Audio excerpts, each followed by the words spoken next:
Hello, this is Josiah Growth with Back to Bliss, and today we're talking about touch literacy again. And so touch literacy is our effort to expand your capacity and your use of touch. Today we want to talk about the idea that different levels of pressure create different levels of stimulation in the nervous system. And that can be good for some people and it can be rejected by some people. And we just want to talk about the science of this so that you can communicate with your massage therapist a little bit. And for those of you doing massages at home with your partners, you can understand that there is definitely an appropriate pressure and it's different for everybody. And so if we dig into it, the idea is that you can, through the technique you choose, through the depth of pressure that you choose, create a different intensity of stimulation in their nervous system. Everybody's different, so they may accept or reject a different level of stimulation, but if you don't know how to tone down your stimulation or your pressure level, then you don't know how to soften up appropriately, or you don't know how to give more pressure, give more stimulation so that the person will pay more attention to that point that you're pressing. So there are skin level strokes, and even at the skin level, the idea is stillness has less stimulation.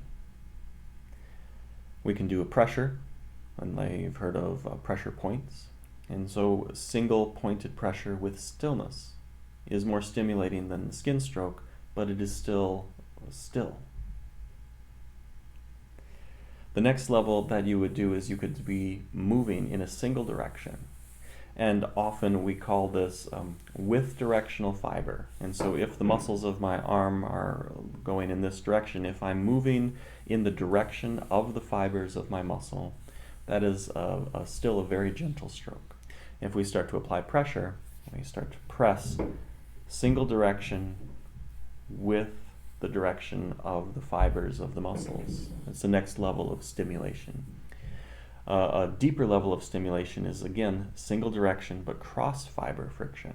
And so if we go against the direction of the muscle fibers, we have a further level of stimulation. And then we can stimulate even further with two directions of friction if we cross back and forth.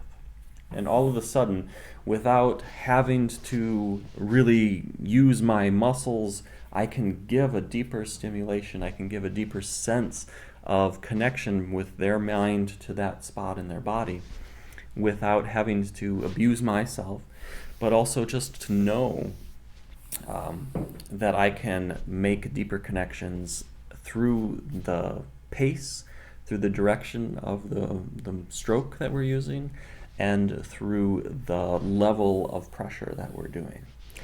And so this is all really important stuff for us in the profession of massage therapy, but it's also really important for all of you partners giving massages at home. And so I do a lot of classes where we have couples come in and we show them how to give themselves better massages at home.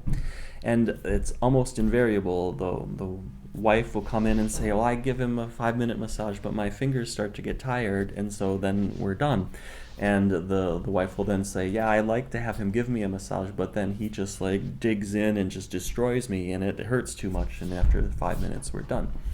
And so understanding that the amount of stimulation, the amount of pressure you give to somebody can be varied, and it's really simple, can really go a long ways to giving a successful massage. What does successful mean? It means a well-received massage, and also a massage that doesn't leave people incredibly sore or bruised afterwards. And so there's a lot more to this, but I just wanted to touch base on this idea of using the direction of the stroke that you're using and then the intensity of the pressure to help bring our minds to this idea that we can change the outcome of the massage with the type of stroke that we're using. And so hopefully you found this helpful. Have a great day.